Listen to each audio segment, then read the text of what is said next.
Probability chapter देखकर लगता है ये तो इजी है, लेकिन पेपर के बाद स्टूडेंट्स बोलते हैं सर मार्क्स कहाँ कटे समझ ही नहीं आए। सच ये है, प्रोबेबिलिटी टफ नहीं है, प्रोबेबिलिटी केयरलेस हो जाती है। आज के वीडियो पे हम शॉर्टकट्स पे भरोसा नहीं करेंगे, अजम्पशंस नहीं बनाएंगे।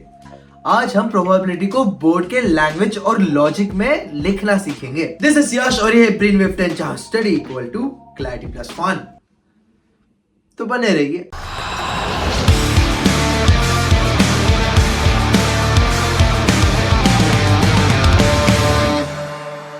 फिजिक्स का सिलेबस हमने एग्जीक्यूशन के साथ क्लोज किया। मैथ्स का लास्ट चैप्टर प्रोबेबिलिटी आज प्रॉपर कॉन्फिडेंस के साथ क्लोज होगा। इसके बाद रिवीजन स्ट्रॉन्ग लगेगा, पीवाईक्यूज इजी लगेंगे और बोर्ड पेपर मैनेजेबल लगेगा। पहले बेसिक्स पे ध्यान देते हैं।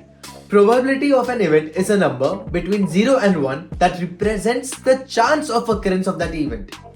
Important observations देख लो यहाँ पे क्या है, probability कभी नेगेटिव नहीं होती और probability कभी 1 से ज्यादा नहीं होती। इसका फॉर्मूला और भी ज्यादा इजी है। Probability of an event is equal to number of favorable outcomes upon total number of outcomes. Board का रूल एक ही है, फॉर्मूला लिखना सेफ्टी है, फॉर्मूला स्किप करना बहुत बड़ा रिस्क है। अब थोड़े सोल्ड एग्जांपल्स की तरफ बढ़ते हैं। A coin is tossed once. Find the probability of getting a tail. Sample space लिखते हैं। अगर एक कॉइन को उछालो तो क्या मिलता है हमको? या तो हेड मिलेगा या तो टेल मिलेगा। तो सिर्फ दो आउटकम्स मिल रहे हैं हमारे पास। फेवरेबल आउटकम क्या हमारा? टेल। तो फिर probability of tail is equals to 1/2. Second example. A card is drawn from a well shuffled deck of 52 cards. Find the probability of getting a faced card. भैया face cards कौन से होते हैं? Jack, queen, king, right. तो total face cards कितने होते हैं? 4 तुम्हारे पास पैटर्न होते हैं, तो 3 into 4 12, करेक्ट। तो probability of getting a face card is equals to number of outcomes, favourable outcomes 12/52, right. That is equals to 3/13। Fraction simplify करना बोर्ड को बहुत ज्यादा पसंद है। अब आ जाते हैं हमारे सबसे फेवरेट पार्ट पे, numericals. A dice thrown once. Find the probability of getting a number greater than 2 but less than 6. सबसे पहले तो एक काम करो, सैंपल स्पेस लिख लो अपनी। आउटकम्स ऑन डाई कितने रहते हैं? 1 2 3 4 5 6, करेक्ट। कंडीशन क्या देके रखी है? Greater than 2 and less than 6। तो क्या क्या है उसमें नंबर हमारे पास? 3 4 and 5, right. Number of favourable outcomes हमारे पास कितने हो गए? 3 और टोटल नंबर ऑफ आउटकम्स 6। तो प्रोबेबिलिटी कितनी बन जाती है? 3/6 which is equals to 1/2. Condition carefully read करना ही हाफ बैटल है तुम्हारे लिए। अब question number 2. A card is drawn from a deck of 52 cards. Find the probability that the card drawn is neither a red nor a king. देखो क्या solve करते हैं। Total number of outcomes हमारे पास कितने हैं? 52, राइट।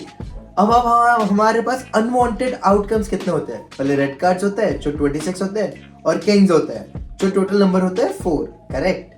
परंतु हम लोग दो रेड कार्ड्स तो दो किंग जो रेड है वो तो रेड कार्ड्स में भी किल लिए ना, तो डबल काउंटिंग ना हो, इसलिए हम लोग क्या करेंगे, उसको सब्ट्रैक्ट कर देंगे। तो अनवांटेड आउटकम्स कितने हमारे पास? 26 + 4 - 2 which is equal to 28। तो भैया रिक्वायर्ड आउटकम कितना हो जाएगा हमारे पास? 52 - 28 which is equal to 24। इसका मतलब कि प्रोबेबिलिटी क्या होती है हमारे पास? 24/52, simple, which is equal to 6/30. This is where most students panic. काम रहना is equals to marks आना। Question number 3. A die is thrown once. Find the probability of getting a number which is a prime number, a multiple of 3, neither prime nor a multiple of 3. तो सबसे पहले क्या step है हमारा? Sample space लिखने का। लिख दो। हमारे पास टोटल नंबर ऑफ आउटकम्स कितने होते हैं? 6। 1 2 3 4 5 6। तो भैया जब हम लोग सबसे पहले स्टेप पे जाते हैं प्राइम नंबर्स केस में, तो उसके फेवरेबल आउटकम्स कितने निकलेंगे वहां पे? चेक करो। 2 आता है, 3 आता है, 5 आता है। इसका मतलब 3 आउटकम्स, फेवरेबल आउटकम्स। प्रोबेबिलिटी क्या हो जाएगी? 3/6 which is equal to 1/2। Simple. अब सेकंड स्टेप पे जाते हैं, मल्टीपल ऑफ 3। देखो सैंपल स्पेस में मल्टीपल ऑफ 3 क्या क्या है? 3 है और 6 है। इसका मतलब 2 आउटकम्स। तो हमारे पास प्रोबेबिलिटी क्या हो जाती है? 2/6 which is equals to 1/3। अब step number 3, neither prime nor multiple of 3। तो हम सबसे पहले हम लोग क्या करते हैं, ये प्राइम नंबर्स का और मल्टीपल ऑफ 3 का एक यूनियन बना लेते हैं। तो देखो क्या क्या आता है, 2 3 5 प्राइम नंबर्स में है और 3 और 6 मल्टीपल्स ऑफ 3 में है। इन सबको एक साथ लिखेंगे तो कितने हमारे पास आ जाते हैं आउटकम्स? 2, 3, 5, 6, 4। और हमारे पास जो बचते हैं वो क्या होते हैं? 1 और 4। इसका मतलब कि 2 फेवरेबल आउटकम्स है। प्रोबेबिलिटी क्या हो जाएगी? 2/6 which is equals to 1/3। Simple. Final answers है 1/2, 1/3, 1/3। लॉजिक थोड़ा टफ है बट बोर्ड इससे इजियर ही पूछेगा, डोंट वरी। सबसे ज्यादा कॉमन मिस्टेक्स क्या करते हो बोर्ड पे तुमको पता है? सैंपल स्पेस को क्लियरली नहीं लिखते हो, ओवरलैपिंग केसेस को डबल काउंट कर लेते हो, उसके बाद कंडीशन इग्नोर कर देते हो तुम लोग, प्रोबेबिलिटी तुम्हारी 1 से ज्यादा आ जाती है और अजम्पशन ऐड कर देते हो। प्रोबेबिलिटी में assumption is equal to direct marks loss. याद रखो भाई। एक क्विक रिकैप कर लेते हैं। सैंपल स्पेस सबसे पहले लिखो, उसके बाद कंडीशंस को अंडरलाइन करो। काम thinking is always greater than speed. Board question सब इजी लग रहे होंगे तुम लोगों को, क्योंकि भैया तुम्हारी प्रैक्टिस ही वैसी हुई है ना।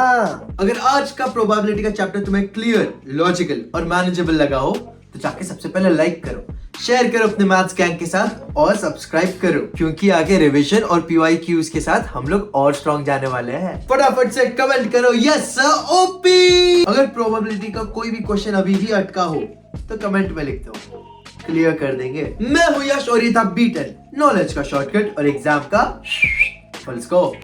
हasta la vista।